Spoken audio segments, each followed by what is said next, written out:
तो हेलो प्यारे साथियों, आप सभी का स्वागत है ओएमएस स्टडी सेंटर में। ओके, तो आज हम लोग एक टॉपिक को जानेंगे। वो बहुत इंपॉर्टेंट टॉपिक है।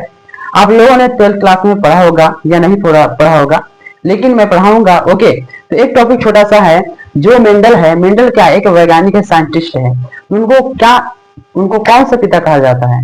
जेनेटिक फादर यानी आनुवंशिकता का जनक जो है वो ग्रेगर जॉन मेंडल को कहा जाता है। ओके, ये जो क्वेश्चन है वो जेनेटिक चैप्टर का है, 12th क्लास का है।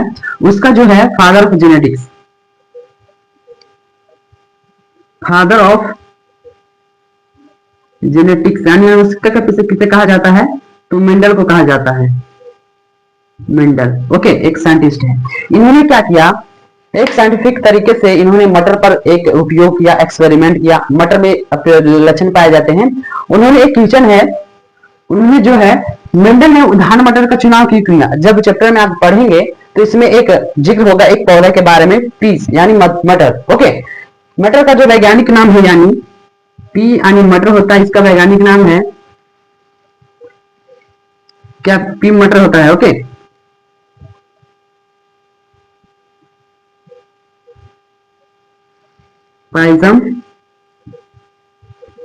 पाइजम सेटाइवम यानी मटर का जो है वैज्ञानिक नाम है पाइजम सेटाइवम। ओके, ध्यान से देखिएगा। तो ये जो मेंडल थे, वैज्ञानिक थे, इन्होंने एक एक्सपेरिमेंट किया, मटर पर उपयोग किया। उसमें 7 लक्षणों में पढ़ना होगा, 7 लक्षण को इन्होंने देखा। ओके, तो इसमें एक क्वेश्चन आता कि जो है मेंडल ने मटर का ही पौधा का उपयोग क्यों किया? अन्य भी हो सकता है, आम का पौधा भी हो सकता है, लीची का भी हो सकता है, अंगूर का भी हो सकता है, लेकिन इन्होंने एक्सपेरिमेंट करने के लिए, संकरण करने के लिए इन्होंने मटर को ही क्यों चुना? क्या इसमें खासियत है? तो चलिए क्वेश्चन बनता है कि जो वैज्ञानिक है मेंडल, उन्होंने आनुवंशिकता का जो चैप्टर उन्होंने बताया कि उपयोग में मटर को लिया। किस लिए लिया? क्वेश्चन है। ओके, तो इसका देखो सॉल्यूशन है, मेंडल ने उदाहरण मटर का चुनाव क्यों किया? क्वेश्चन है। ओके, तो इसका आंसर देखिएगा ध्यान से।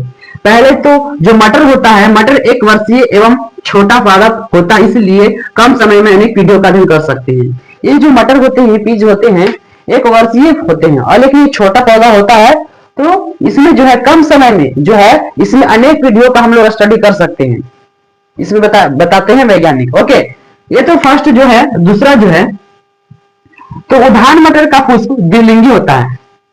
उदाहरण मटर का जो है पुष्प होते हैं और द्विलिंगी होते हैं, नर और मादा एक ही में रहते हैं। ओके, जिसके कारण इसमें प्राकृतिक रूप से स्वपरागण होता है। जिसमें नर और नारी दोनों एक साथ रहे तो स्वपरागण बहुत ही अच्छी तरीके से होती है। ओके, तो ये द्विलिंगी होते हैं मटर, तो इसमें आसानी से हो जाता है स्वपरागण। ओके, इसलिए उन्होंने वैज्ञानिक जो है मेंडल ने चुना। और तीसरा जो है पॉइंट, उदाहरण मटर में कृत्रिम विधि द्वारा भी परपरागण करवाया जा सकता है। क्रॉस पॉलिनेशन यानी होते हैं परपरागण। ओके, इसमें कृत्रिम विधि द्वारा यानी आर्टिफिशियल विधि मेथड के द्वारा जो है इसमें परपरागण भी करवाया जा सकता है इस पौधे में, इसका खासियत है। एंड जो लास्ट पॉइंट है, उदाहरण मटर में अनेक विपरीत लक्षण उपस्थित होते हैं। जो मटर जो पौधा होते हैं, इनमें बहुत सारे विपरीत लक्षण पाए जाते हैं। ओके, इसमें जो है पौधे में बहुत सारे गुण पाए जाते हैं, लक्षण पाए जाते हैं, इसलिए जो है मेंडल जो है वो मटर का ही चुनाव किया। तो ये टॉपिक आप लोगों को क्लियर हो गया होगा। अगर एग्जाम में पूछेंगे तो इसका 4 मेन रीजन है। पहले क्या है, जो मटर होते हैं वो क्या है, एक वर्षीय है और छोटा पादप होता है। कम समय में क्या कर सकते हैं हम लोग, आसानी से अगली पीढ़ी का अध्ययन कर सकते हैं आसानी से तरीके से। दूसरा जो पॉइंट है मैंने बताया, जो उदाहरण मटर होते हैं द्विलिंगी पुष्प होते हैं, तो इसमें स्वपरागण आसानी से करवाया जा सकता है। और तीसरा जो है, उदाहरण मटर में जो है कृत्रिम विधि द्वारा भी परपरागण करवाया जा सकता है। और चौथा जो मैंने बताया, क्या बताया कि जो है उदाहरण मटर में अनेक विपरीत लक्षण पाए जाते हैं।